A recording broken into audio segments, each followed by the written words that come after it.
Hello everyone. Start off by tying a ponytail to the hair. Divide this ponytail into two parts. Twist both of these parts and then pull them one on top of the other as such. Using your fingers, loosen either sides of this twist that you have created and now roll this up into a bun and use two of these on either side. Next, divide the hair into three parts and then begin to make a braid out of the hair. Make it into a normal braid as you can see, but make sure that it is firm and tightly put as such. Also make sure that it is evenly put. Once you are done with the braid, add a rubber band to the bottom of it, and now once you are done with this, you may roll this upwards into a bun. Now add a rubber band only after you have folded it over as such. Taking the rest of the hair, you may wrap this around the braid that you have created. Roll the hair in on itself and then you may wrap this around the braid that you have created.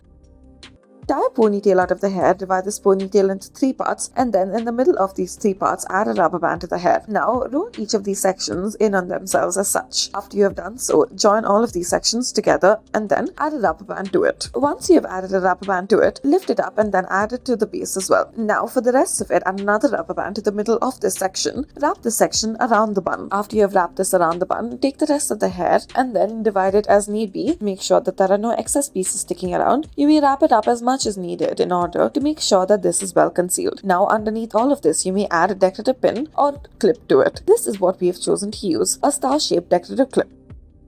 Next, we'll start off by tying a ponytail to the hair, make a division in it, and now roll this ponytail in on itself. Now, once you are done with this, there might be a gap that is formed. Comb the gap in place so that it is no longer there. Now, make two braids out of the ponytail and then pin these braids up on either side of it. Add a decorative pin to the middle of it and the sides.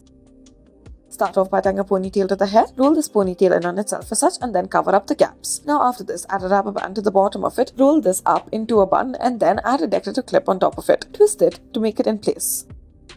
Next, start off by tying a ponytail out of the hair and now twist this ponytail. You may twist it into a bun as such. Before you do so, make sure you twist the hair. Now, after you have rolled it up into a bun, you may use either a decorative rubber band. Make sure that there are no excess pieces sticking out and then we have added our clip to it. Wrap the hair around it to change the shape of this bun ever so slightly. However, make sure that you used a decorative hair stick in order to make it look all the more aesthetically pleasing. Make sure that you push it all the way through so that it stays well in place. For the next hairdo, start off by taking this bun stick. Unravel it to begin with, then tie a ponytail out of the hair. Put the ponytail in between this hair stick and now, starting from the bottom, roll this upwards. Now wrap it up into a circular shape, wrap the hair around it and adjust it as need be. Thank you for watching.